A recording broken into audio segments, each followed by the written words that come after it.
Good evening, welcome to Scotland at 7. It's the 22nd of June. I'm Gordon Ross. Joining me in the studio this evening to discuss today's news stories is old friend of the programme, Sam Paton. Hi Sam, how are you doing? I'm doing brilliant, Gordon. How are you? It's been such a long time since we've been on the show together. It has, Sam. We need to put that right. We need to have more of these get-togethers. But anyway, unfortunately, we've got to Definitely. crack on with the show because we don't want to miss the football tonight, Sam. Okay, first of all, the coronavirus update. As of 2 o'clock today, a total of 2,170,543 people in Scotland have been tested through NHS Scotland labs and the UK government regional testing centres since the start of the pandemic. Of these, 1,912,801 have been confirmed negative. 257,742 have tested positive. There are 2,167 new cases of COVID-19 confirmed by a test, although of course not everyone with the virus will display the symptoms, and so not all those with symptoms will be tested. There are 4 new reported deaths of people who have tested positive today. The number of patients in Scotland who died from complications caused by the coronavirus COVID-19 infection now stands at 7,696. This number only includes those who've died having received a positive test for the virus in the previous 28 days. Of the people who have tested positive, 171 were in hospital last night. 18 of those were in intensive care. Also, as of 8 a.m. this morning, 3,664,571 people have now received their first dose of the COVID-19 vaccination. 2,602,753 have received their second dose. The latest UK daily figures show that 128,008 patients who tested positive for COVID-19 have sadly died from their illness. This is an increase of 27 since yesterday. This number refers to deaths in all settings and not just hospitals. And now for the Office for National Statistics update. The percentage of people testing positive continued to increase in England in the week ending the 12th of June 2021. The positivity rate remains low in Wales. Trends are uncertain in Northern Ireland and Scotland in the latest week. Hospital admissions of COVID-confirmed patients in England increased in the week ending the 13th of June. The number of registered deaths involving COVID-19 in England and Wales decreased in the week ending the 11th of June, however. The previous week included the spring bank holiday, and so the trends between the two latest weeks should be interpreted with caution. There were 84 deaths involving coronavirus registered in the week ending the 11th of June 2021 in England and Wales. This accounts for just 0.8% of all the deaths registered in that week. The number of deaths registered was 2.3% above the 5-year average. The previous week included the spring bank holiday, so the trends between the latest 2 weeks should be interpreted with caution. And now to tonight's main stories. The First Minister's made a statement on changes to COVID restrictions. The whole of Scotland will move to level 0 on the 19th of July if all the necessary vaccination and harm reduction measures are met. Current levels will remain in place for the next 3 weeks, with a review taking place on the 13th of July, although some changes, such as minor relaxations in rules on events such as weddings and funerals, will come into place on the 28th of June. During the statement to Parliament, the First Minister, Nicola Sturgeon, also confirmed that as from the 19th of July, physical distancing outdoors will be removed and physical distancing for indoor public areas will reduce to 1 metre if the data allows. Limits on outdoor gatherings will also be removed on this date, given the reduced risk of outdoor transmission at this stage in the vaccination programme. If the necessary conditions on vaccination and harm reduction continue to be met, all major remaining COVID restrictions will be lifted on the 9th of August. So to be clear, from the 28th of June, suppliers and others employed at weddings will no longer count towards a cap on attendance. A bride, groom and other designated persons accompanying them no longer required to wear face coverings when walking down the aisle. Live entertainment will be permitted at weddings. More than one household will be permitted to carry a coffin and or take a cord at a funeral crematoriums and churches, and can relay funeral services to outside areas. Also from the 19th of July, celebrations of life events such as christenings, bar mitzvahs and anniversaries are permitted to take place under similar guidelines as weddings and funerals. Different households will be able to share a bedroom in tourist accommodation. Some measures are expected to continue beyond level 0, including good hand hygiene and surface cleaning, continued promotion of good ventilation, a requirement for face coverings in certain settings, for example, public transport and retail, and continued compliance with test and protect, including self-isolation when necessary. There's also an ongoing need for outbreak management capability, including active surveillance. A greater degree of working from home than pre-COVID-19, where this is possible and appropriate, based on business and employee choice. The next review of restrictions will be on the 13th of July, ahead of the proposed changes commencing on the 19th of July. Sam, this is good news. I think this is the news that everybody had been hoping for, isn't it? Yeah, I think it is, but I think we all also need to kind of have a wee degree of caution, because at the end of the day, the virus is not going anywhere. But it is good news in the sense that we're seeing the numbers. Well, they were coming down, even though they are kind of rising again. But at least the hospital, the intensive care admissions are not what we were seeing 6 months ago or a year ago. So that's a bonus, but yeah, we still need to kind of err a wee bit of caution, and I know I still will be anyway, because I've not had my second jab yet, as and many people of my age group, so we still need to be very cautious in what we're doing. With so many of us, including myself now, so I'm actually having finally got my second vaccination, it's easy, isn't it, to think that you're safe, and you start to feel Yeah. like everything's normal again and you should really just be behaving normally. But that's not the case, is it? No, it's not, because the thing is, you can still catch the virus and you can still pass it on and just not show symptoms. And that's one of the dangers. And this is where, I mean, I'm no expert, and I don't claim to be an expert, but, just going by layman terms, this is where, you're going to get mutations of the virus. Probably like yourself, Gordon, me being self-employed, I do the lateral flow tests on a regular basis to make sure that I'm safe for my customers and for my family, and I think what we need to be doing is, this is my own personal opinion, I think more people need to get into the habit of doing the lateral flow tests, Right. to keep themselves safe and to keep their families safe and fellow um, citizens safe as well. And it's such an easy test to do. It doesn't take very long, and it's simple to do. I mean, if it means between, keeping yourself safe and everybody else safe, it's such a small sacrifice. But I know here, one of our high schools has been closed due to an outbreak of COVID, and one of the primary schools has been half closed. And that, which is such a shame, so close to the end of term at the moment. So it just goes to show you that if COVID takes hold in like a school setting or a workplace setting, it is going to spread very, very quickly.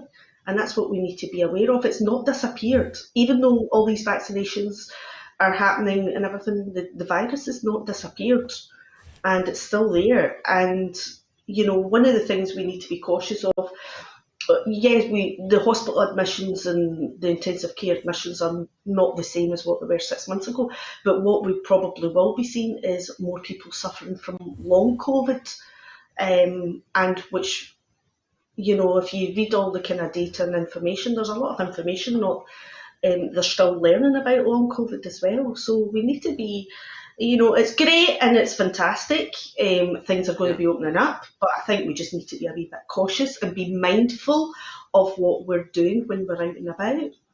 Sam, picking up on what you were saying earlier on there, about the schools closing, there's been some talk, particularly in the Westminster government at the moment, about the idea of vaccinating children between the ages of, I think it was 4 and 11. I could be wrong, but I think it was primary Yeah. school age children. Do you think that is something that we should consider, given the fact that the children themselves can still catch the disease despite perhaps being asymptomatic or not requiring any particular treatment, but there's still a vector there, isn't there, for them to pass that disease on to older relatives or other people? Yes, there is, and with the new variants that are coming out, there's always going to be that danger. There's going to be a variant which will be dangerous to children. And I think it's one of those ones that parents have got to make that informed choice. They've got to have all the information. And, that comes down to the pharmaceutical companies and the safety watchdogs to make sure that these vaccinations are safe for children and not going to have any long-term effects. So it's a difficult one. I couldn't, right now as a mum, I couldn't say that, I think it's a good idea or I think it's a bad idea. I think it's one of those ones, we need more information on the vaccines and long-term effects, and we need parents to be able to make a long-term, make that choice, and they need to have all the facts there in front of them to be able to make that choice. Yep. Sam, another point that has cropped up again and again is the fact that the Westminster government under Boris Johnson decided to leave the air corridors to India open. Largely, we hear because they want to do a trade deal with India, and this has been blamed. This has been blamed for kind of importing this new variant of COVID-19. Do you think that if Scotland was to vote to become independent, that we would be able to prevent things like that ever happening again? Of course we would, Gordon. I mean, at the end of the day, if we were independent and we had control of our borders, then it would have been easier for us right from the beginning to close the borders. I mean, because one of the problems with COVID, going back to last March, when it took hold in the UK and took hold in Scotland, we had no power to close down the borders and stop the planes landing at Glasgow and Edinburgh, and we couldn't just do anything about that. That's Westminster. That power sits at the heart of Westminster, and that's the problem. And at the end of the day, it doesn't matter what the Boris's government say about the trade deal. Had nothing to do with the fact that they kept the air corridor opened, and it was all down to the facts. And that when the facts actually clearly show that they should have closed that air corridor down, because the numbers were so high, and there was no argument there. When you look at the figures compared to Bangladesh, India was higher. It's just absolutely mental, and we know this was all about doing a trade deal. There was no other reason. They were willing, and this is the thing that people, obviously, we're talking to the converted here when we're on the show, but for those who maybe not quite so converted, but that just goes to show you what the Westminster government's like. They're willing to play Russian roulette with people's health in order to make a couple of quid, and that's exactly what they've done. They were very quick, I think it's fair to say, Sam, the British government, to very quickly label this new variant the Indian variant. Now, this is a thing that we noticed with Donald Trump when the COVID virus first reared its head. It was very quick to blame China for it and attach the word China to the virus. And now we've got the British government doing the same. But surely it's not the fault of the Indian government or the Indian people that this virus got here, is it? No, at the end of the day, this virus is here, and it doesn't matter where the variant comes from. The virus is here; it's here to stay. I mean, if you look at it, look what happened with the Kent variant. They didn't like calling it the Kent variant, whereas all us up here are calling it the Kent variant. And look how quickly it spread like wildfire up here in Scotland. At the end of the day, that's the way they go. They're very right-wing government, and they like to lay blame at somebody's door to take the onus off themselves. And at the end of the day, they're the ones that are responsible. They're the ones that never shut the air corridor down. They're the ones that kept the flights coming in, and and basically encouraged that to carry on. So it's not the fault of India or the people from India. It's the fault of the UK government for turning around and being greedy. Okay, Sam. Well, listen, let's leave that particular part of the COVID-19 stories tonight and move on to the next one. And the APPG on coronavirus says that scrapping quarantine measures for the double vaccinated is reckless, responding to the Secretary of State for Health and Social Care's statement this morning, confirming that ministers are considering scrapping quarantine rules for double vaccinated people in England upon returning from non-green list destinations this summer. Caroline Lucas MP, the Vice Chair of the All-Party Parliamentary Group on Coronavirus, said the Delta variant first arrived here in the UK precisely because of inadequate pre-travel requirements and health checks at UK arrival halls, compounded by the lack of support and enforcement of mandatory quarantine. Scrapping quarantine measures now would be reckless and risks the squandering of the hard-earned freedoms of the British public again, just like they did last summer. The UK government should be focusing on upgrading and strengthening systems at airports by introducing a digital COVID Green Pass, which is compatible with e-gates as outlined by the APPG on coronavirus's report released yesterday. So again, we're back at this again, Sam. The idea that the British government, for some reason best known to themselves, think that it would be a terrific idea to relax the quarantine measures at this stage. Now, obviously, Caroline Lucas disagrees. Would you take the side of Caroline in this argument? Oh, definitely. When you watch the Health Secretary this morning saying this, yeah, he lifts up the Health Secretary, just let's say in a polite sort of way, that he lives up name. You know, at the end of the day, these people are, you know, they live on a different planet. You know, all the health experts, all the experts regarding the virus and things like that have all turned around and said, even those that have been vaccinated twice, even though they have maximum protection, they are still going to be able to transmit the virus. So why would you turn around and say you're lifting quarantine measures for people who have been vaccinated twice? It makes absolutely no sense and completely ludicrous. But then again, that's the Westminster government for you. Would you say, Sam, then that the government in London is prioritising business and air travel above public safety? Yeah, they're basically prioritising their donors. That's what they're doing. They're looking after their donors and they're looking after themselves over public safety and public health. And it's been very apparent from day one that's exactly what they've been doing. They've been using the coronavirus pandemic for a way of basically awarding contracts that they shouldn't be awarding. And that's all they're interested in. It's looking after thyself and looking after thy donors. Sam, if we stay just briefly with the subject of air travel, because obviously quarantine is connected with that, the British Airline Pilots Association last week, one of their spokespeople said that he believed that the damage to the international aviation industry would take 4 years to get back anywhere like it is now. Do you think that perhaps in future we're all going to have to accept that perhaps the age of mass transit and perhaps you know, tourist planes full of tourists all jammed in together, do you think that perhaps that age is coming to an end now? I think so, but I don't. I would say so. Common sense, yes, I would say so. For the time being, even if it's for a short period of time, because what's happened with the aviation industry over time, it has been about mass profit. It's been about squeezing people like sardines into a plane for, you know, the low budget holidays and so forth, which is great because it's allowed people who wouldn't have been able to afford holidays to go on holiday. But unfortunately, as we all know, they are perfect for transmitting, you know, airborne viruses. You know, how many times do you see people coming off planes and they end up with a cold or something?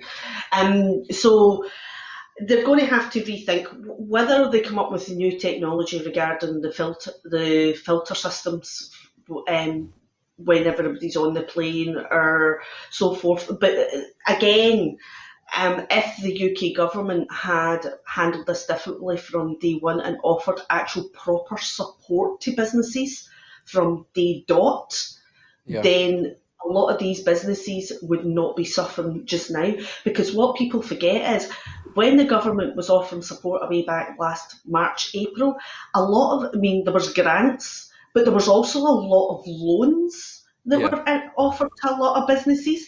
And a lot of these businesses took on the loans believing wholeheartedly that they were going to be out of this pandemic in a matter of a couple of months. And that was it.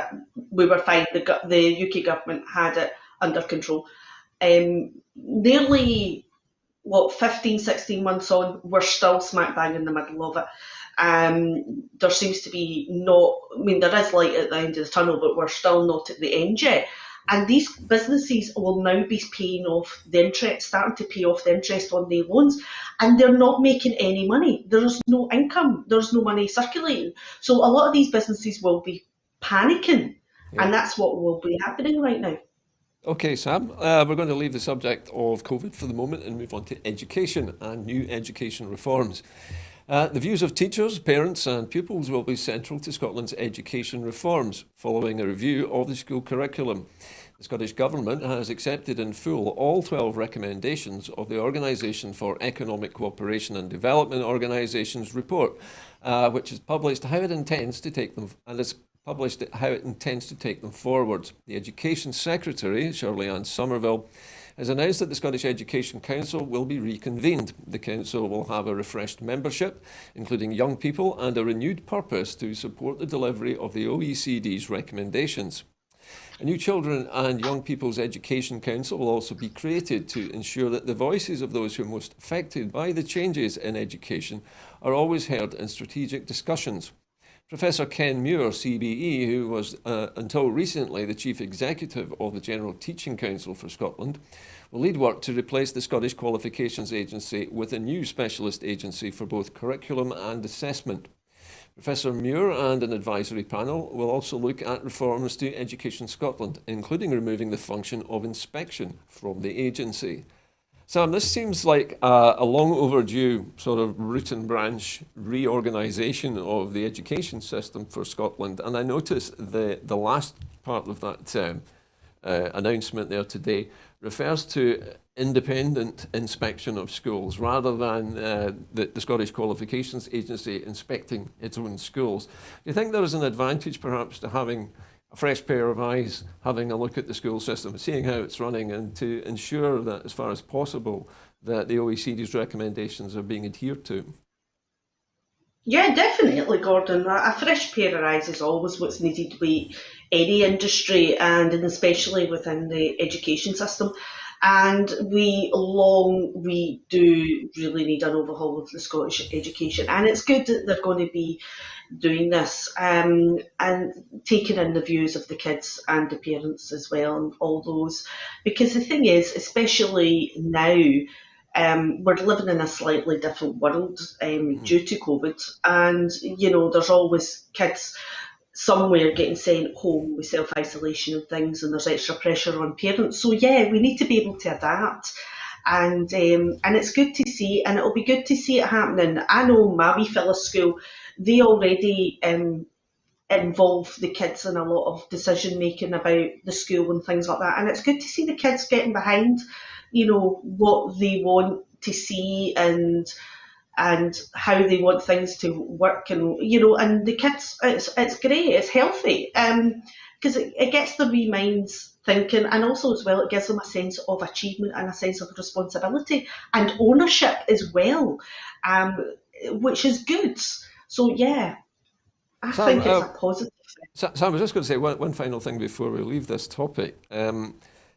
The education system, especially in England and Wales at the moment, is also kind of under review just now. And I heard it mentioned today in another news source that they were considering what education's purpose is. What is it for? What is the aim of educating your children? And we've always traditionally thought it was to provide them with qualifications for work. Is that the whole story? Yeah. Is that the whole No, story, it's or not. should it be about more than that? It's about more than that. I mean, not every kid is academic. You've got other kids there, and yeah, traditionally we've always went down the route of academics and teaching the kids about math English and the sciences, but there's a lot of kids out there who are more naturally adapted and more, focused on manual learning, whether it is, Skills-based your learning. arts, crafts, skills and things like that. Yep. And we don't see enough of that. And we need to see more of that because not all kids feel comfortable with English, math and sciences. They struggle. And, this is the thing. We're always saying that we empower and we celebrate people's individuality. So we need to adapt education to people, their individuality and what their strengths are. And if we can do that, then we create a completely different society, a stronger society, because then we have the skills as well as the academics that we need to grow a stronger and fairer society. Okay, Sam, I'll leave you with the last word on that subject, and let's move on now to something a little bit less pleasant, and domestic abuse. All victims of domestic abuse are being urged to report incidents to the police by the Justice Secretary, Keith Brown. The call comes after official figures show that police recorded 62,907 incidents of domestic abuse in 2019 and 2020. This is an increase of 4% compared to the previous year. The period covers the first year of the Domestic Abuse Scotland Act 2018, which created a new offence of domestic abuse to give more powers to police and courts to punish perpetrators of abuse and to protect the people at risk. When the Act was implemented on the 1st of April 2019, the Scottish Government ran a nationwide campaign to raise public understanding of domestic abuse and to encourage more victims to report incidents and to seek support. The Cabinet Secretary, Justice Keith Brown, said that, let me read that again. The Cabinet Secretary for Justice, Keith Brown, said that these statistics are a stark reminder of the unacceptable levels of domestic abuse that occur in Scotland. Mr. Brown was resolute that a person's home should be a place of safety. However, that's not always the case, and women are disproportionately victims of domestic abuse. The Justice Secretary said the new offence of domestic abuse has been heralded as a gold standard piece of legislation in strengthening the law against those who undertake a course of abusive behaviour, including both physical and psychological abuse. And we have been clear that we want to see all incidents of domestic abuse reported. Sam, this is a subject that we come back to now and again on the programme, domestic abuse, and we've had this piece of legislation now in place for at least a year. Do you think there's enough public understanding, particularly, I guess, amongst women who, as the report says, are predominantly the most affected group of people by domestic abuse? Do you think that the message has got across to women, or is there still work to do? The message is not got across society. It's not just one part of society, it's the whole of society. The problem is people's view of domestic abuse and what is domestic abuse. And people don't always feel safe reporting domestic abuse for various reasons. Because one, they don't feel safe in the home. Two, if they've already left the partner and they may not feel safe in the workplace and out in public. And the thing is that is still domestic abuse, and that's where we get we forget.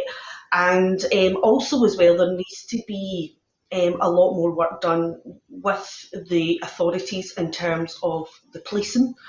Because the police are doing a fantastic job and they're getting there, but we still need a bit more education for the police and training in terms of being able to, it's not just in the home. There could be a person that's left the partner and been subject to abusive behaviour outside the home. And so we need police to recognise that as also domestic abuse. The other thing is we need family courts to actually recognise domestic abuse more. And because what's happening currently in Scotland in the family courts is partners who have escaped the abusive partner due to domestic abuse are being forced to basically have face-to-face contact with that person when it comes to the children. access with the kids, and that needs to be addressed as well. So there is a big thing, it's a minefield, and there is a lot of work to be done. We are in the right tracks, we are getting there, but we just need to do a wee bit more. Many people, Sam, have said, and just before we leave this subject completely, that there needs to be more education done of boys and men, because Yes. all of these public sort of relations exercises seem to be aimed primarily at the victims, instead of educating the people who perhaps are perpetrating these crimes. Do you think that Yeah. perhaps there should be a heavier concentration on trying to educate men and boys in how they should treat and how they should behave around women? Oh yeah, definitely. Sometimes, as a female, you come across men who who think they're being who will say things that's quite inappropriate. And I'm not just saying about banter. I'm saying things that can be quite derogatory towards women. And if you've got young men or young lads overhearing an older man doing that, they think that's acceptable. And we need to be mindful, and that goes for women as well. We need to be mindful how we're speaking to each other sometimes, and just be a wee bit more respectful. But yeah, you do see it, and it's the same as well. I mean, how many times, when you're on social media, do you see, if a female posts a picture and you get the derogatory remarks coming in? Yeah. That's abusive behaviour, especially of the star, if it's because it's a star or somebody that's well known, a personality. That's abusive behaviour. That, you don't do that. That's unacceptable. If you don't like what that person's doing or you don't like their picture, scroll by. Don't feel that you need to make a nasty comment. And that's the problem. It's the problem is with a lot of the abusive behaviour, the verbal and psychological abusive behaviour is a lot of people will turn and say, "Oh, it's only a bit of banter." Yeah. They're only having a laugh, but there is an undertone there. And yes, and Women's Aid do a fantastic course for kids who have witnessed domestic abuse, which is about healthy relationships, and it's for boys and girls, and it's a fantastic because it explains what a healthy relationship is and what's an unhealthy relationship is, what the difference between abuse is and somebody being angry. Because the thing is, what people forget is, as a human being, we will get angry. And Yeah. there is a difference between someone being angry and being abusive. And it teaches that. I would love to see that getting rolled out right through the education system for the kids, boys and girls. And then it teaches them what is a healthy relationship and about having respect for themselves as Yeah. well, which is very important because a lot of it comes down to self-respect. Okay, Sam, thank you very much for your answers on that one. We're moving to Spain for our next story, and the Spanish government has pardoned 9 jailed Catalan leaders. Spain's Prime Minister has called for a new era of dialogue and understanding as his socialist-led government pardoned 9 Catalan independence leaders for their roles in the referendum and declaration of independence 4 years ago. Announcing the partial and bitterly controversial pardons today, Pedro Sanchez said the decision had been taken in the interests of Spanish national unity and social cohesion. The Spanish government has taken this decision because it's the best one for Catalonia, the best one for Spain, and the one which most closely represents the spirit of coexistence and harmony set out in the Spanish constitution, he said. However, while Sanchez said that the pardons would mean the release from prison of the 9 jailed separatist leaders, he stressed that those convicted would remain banned from public office and that the pardons would be conditional on the recipients not committing any serious crimes over a given period of time.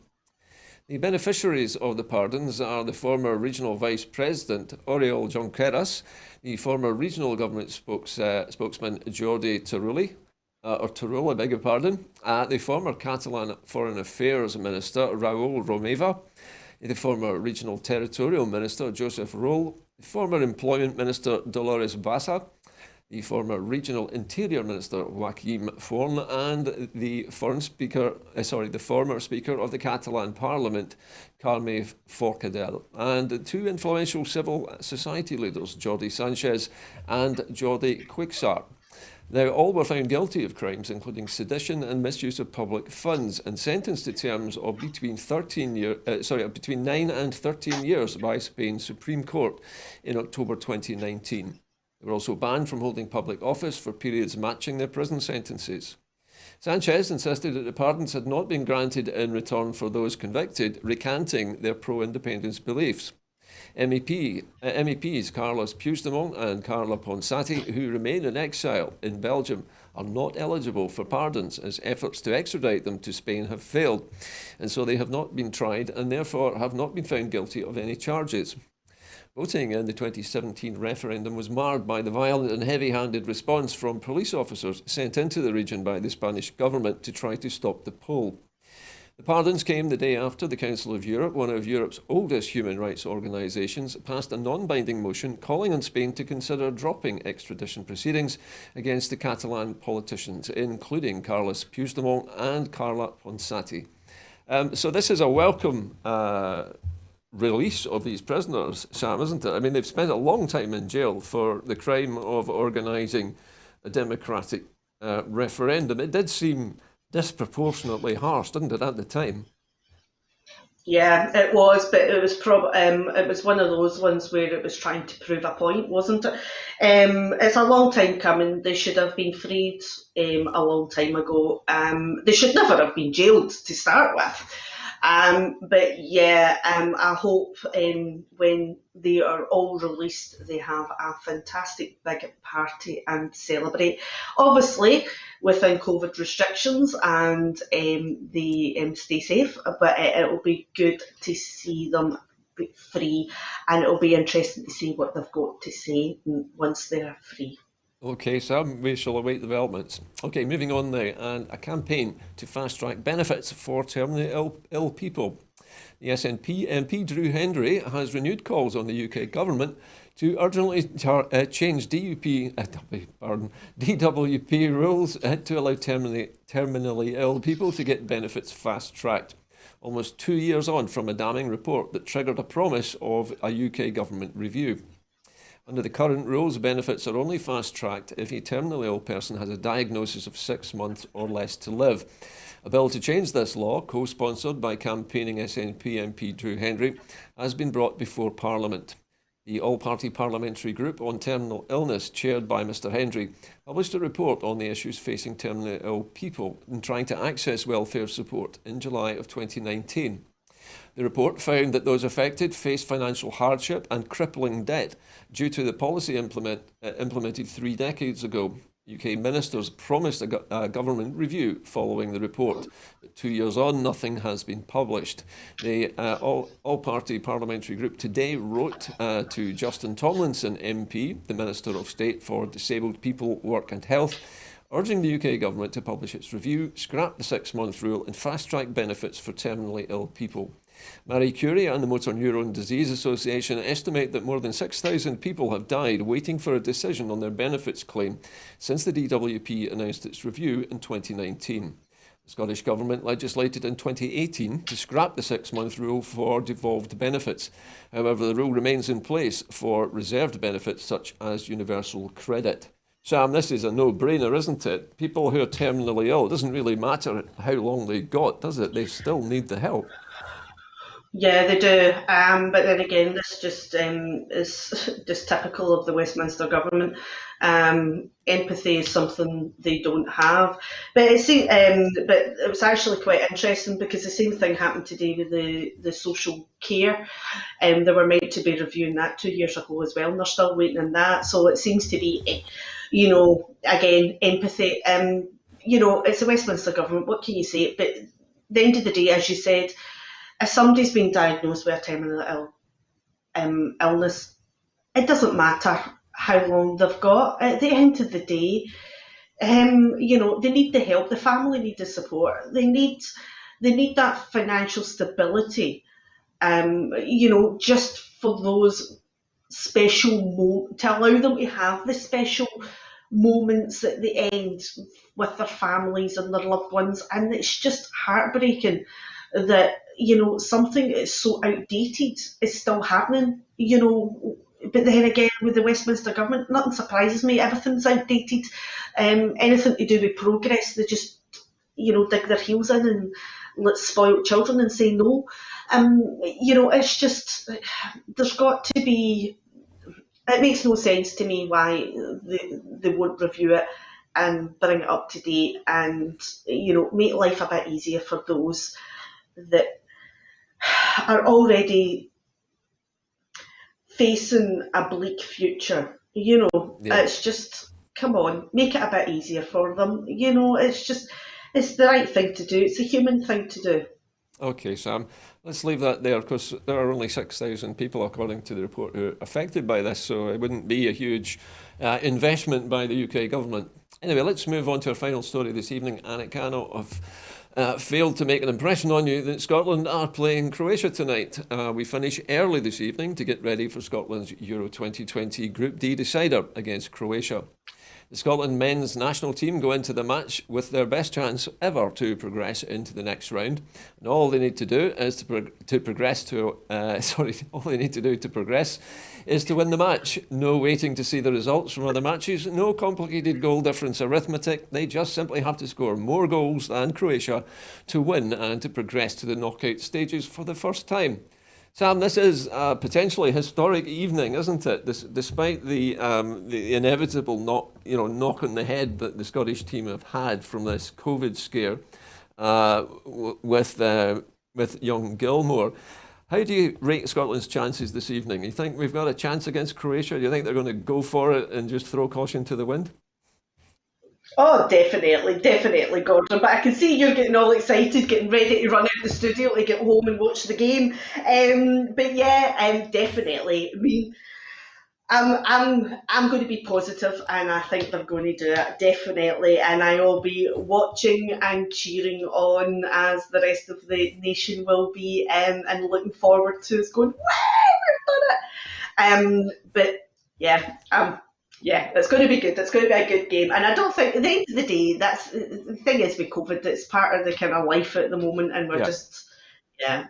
But yeah, they're going to do it definitely. Sam, it's been said by a few pundits today that because Scotland has nothing to lose in this particular match, they don't have to spend their time digging in and defending all throughout the game. If they get some goals on the scorecard, then perhaps later in the game they could start defending. But I think they've got to start on the front foot for this. They've got to go on the attack, don't they? And it's a young, hungry side. Oh, they do, and they've done so well. And do you know what I love was the fact that all these pundits totally underestimated them for the England game. They are so went in overconfident. They so went in. It was only Scotland, and it'll be a walk in the park. And they guys just showed them a different side. And they went in and they played some fantastic football. I mean, I think O'Donnell is a great player. Gilmore is a fantastic player. Pity he's not going to be playing tonight because of the COVID. But apart from that, they are all fantastic. They are all very talented players, and they have gelled so well as a team.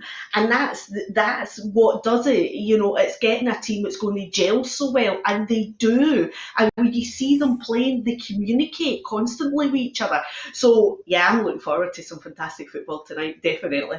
Okay, Sam. It's sometimes been said about Scottish national teams that they tend to field an older, more experienced kind of squad in these big, important games. This is very different, isn't it? This is a very young squad. I don't think there's many, if any, who are over the age of 25. I know they're all young lads, aren't they? But then again, maybe that's what where we've been going wrong, Gordon, because we've always went for the experienced players who are probably a bit more cautious and a bit more, kind of take a wee step back every now and again. Whereas these players they're hungry. They just go in, they go for the tackle, they go for the ball, and it's like, yeah, they're fantastic. Yeah, I'm looking forward to it, definitely. Well, Sam, it's all to play for in about 16 minutes' time. I know. And I'm just hoping against hope that I get home in time for the beginning of the game. I've not got much time to get there today. Hurry up, come on, finish the show so I'm going to. get sorted. Go. All right, Sam. Well, in response to Sam's pleading there, I'm going to bring this programme to an end early. Thank you for watching, and of course, remember that we're in the middle of a crowdfunder. We're delighted to say that many more people have been coming forward to help as volunteers as well. So if you haven't already signed up to be a supporter, please do that now by following the instructions on your screen now. But from a very excited Sam Paton and an even more excited me, a very good evening to you.